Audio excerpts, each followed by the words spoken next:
ശബരിമലയിലെ തന്ത്രിമുഖ്യൻ രാജീവ് കണ്ഠരരു. ആ പേരെങ്ങനെ പറയണം എനിക്കറിഞ്ഞുകൂടാ. എന്ത് കണ്ടവരാണത് എന്നെനിക്കറിഞ്ഞുകൂടാ. ഇന്നലെ പറയുകയാണ് ഇവിടുത്തെ ഒരു ചാനലിനോട്, ആ കൊടിമരത്തിന്റെ മുകളിലിരിക്കുന്ന വാജി ഉണ്ടല്ലോ, വാജി കുതിര, അയ്യപ്പന്റെ വാഹനമാണ്, സ്വർണ്ണ വാഹനം, സ്വർണ്ണവാജി, അത് തന്ത്രിക്ക് അവകാശപ്പെട്ടതാണ്. അതെന്റെ വീട്ടിൽ ഞാൻ സുരക്ഷിതമായി വച്ചിട്ടുണ്ട്. നോക്കൂ, തന്ത്രിക്ക് അവകാശപ്പെട്ടതായതുകൊണ്ട് തന്ത്രിയായ ഞാൻ ആ സ്വർണ്ണക്കുതിരയെ എന്റെ വീട്ടിൽ വെച്ചിട്ടുണ്ട്. എന്തിനാണിത് പറഞ്ഞെന്നറിയാമോ? ഹിന്ദുവിനെ വീണ്ടും വിഡ്ഢിയാക്കാൻ.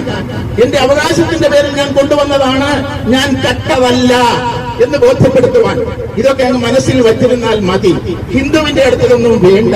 ഇതൊക്കെ മനസ്സിലാക്കാനുള്ള ബുദ്ധി ഇവിടുത്തെ ഹൈന്ദവ നേതാക്കന്മാർക്കും ഭക്തന്മാർക്കും ഉണ്ട്. മര്യാദയ്ക്ക് ആ കുതിരയെ കൊണ്ടുവന്ന് കൊടുക്കണം. കോടതിയുടെ യാതൊരു കാര്യങ്ങളും കാത്തു നിൽക്കേണ്ട ആവശ്യമില്ല. ഇവിടെ 10